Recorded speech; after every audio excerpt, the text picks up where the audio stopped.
اور جہنم کے بارے میں دو چار چیزوں کا ذکر کریں۔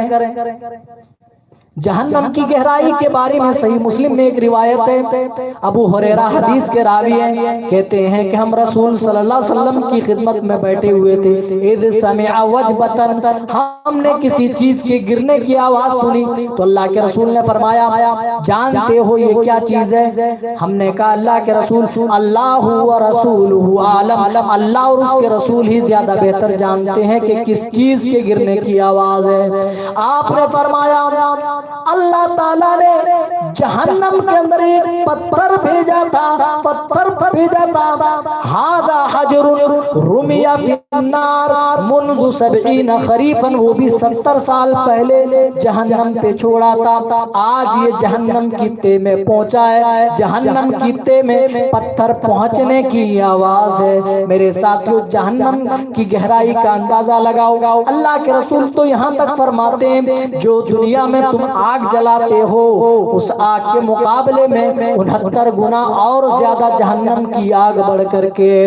جو ابن آدم آگ جلایا کرتے ہیں وہ آگ جہنم کا 70واں حصہ ہے، جہنم کی آگ تو اس سے 69 گنا اور زیادہ بڑھ کر کے ہوگی۔ اور جہنم کی آگ کی تپش کا اندازہ اس بات سے لگایا جا سکتا ہے کہ سب سے ہلکا عذاب جہنم میں جسے دیا جائے گا اس کو آگ کی جوتی پیروں میں پہنائی جائے گی، آگ کی جوتی، وہ جوتی اس قدر ہوگی، وہ آگ کی تپش اتنی سخت ہوگی،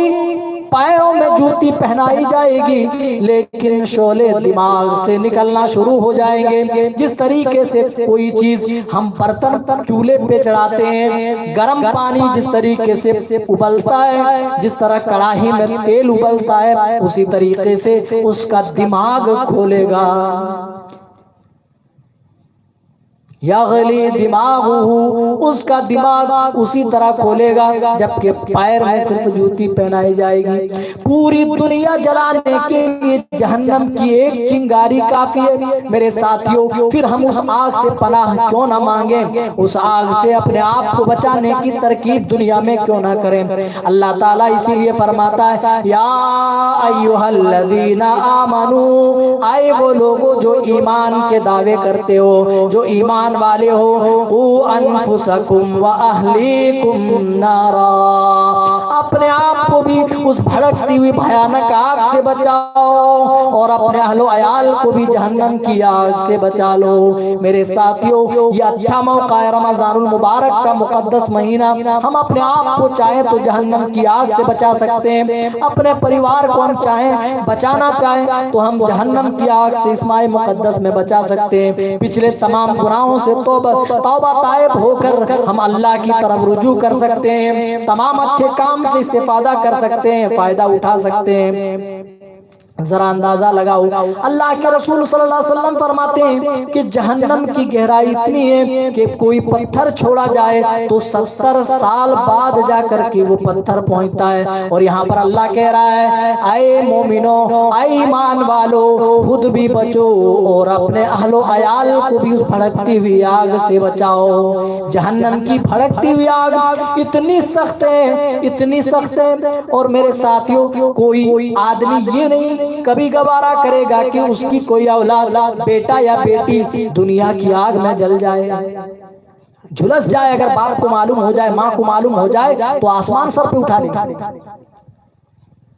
جب ہم دنیا میں اپنی اولاد کے لیے کوئی تکلیف دیکھنا نہیں چاہتے تو پھر ہم کیسے گوارا کرتے ہیں کہ ہماری اولاد کل قیامت کے دن ہماری آنکھوں کے سامنے جہنم کے اندر جلیں۔ اسی لیے اللہ فرماتا ہے اے مومنو، جہاں تمہیں خود بچنا ہے وہیں پر اپنے اہل و عیال کو بھی، اپنی بیوی، اپنے بچوں کو بھی اس بھڑکتی ہوئی آگ سے بچانا ہے۔ اور دنیا میں کیا ہوتا ہے، کوئی بھی معاملہ ہو تو چلو جھوٹ سچ کر کے آدمی کسی طرح نکل جاتا ہے، وہاں ایسا نہیں ہے، وہاں جھوٹ بولنے کی کوشش آدمی کرے گا،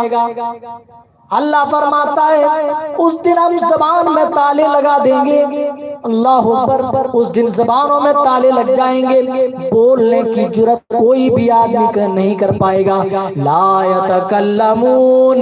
الا من اذن لہ الرحمن، مگر رحمان پروردگار جس کے لیے جس چیز کی اجازت دے دے وہی بول سکتا ہے۔ لا یتکلمون، وہ دن اتنا بھیانک اتنا سخت ہوگا کہ کوئی کسی سے کلام تک نہیں کر سکے گا، کوئی کسی سے بات نہیں کر پائے گا۔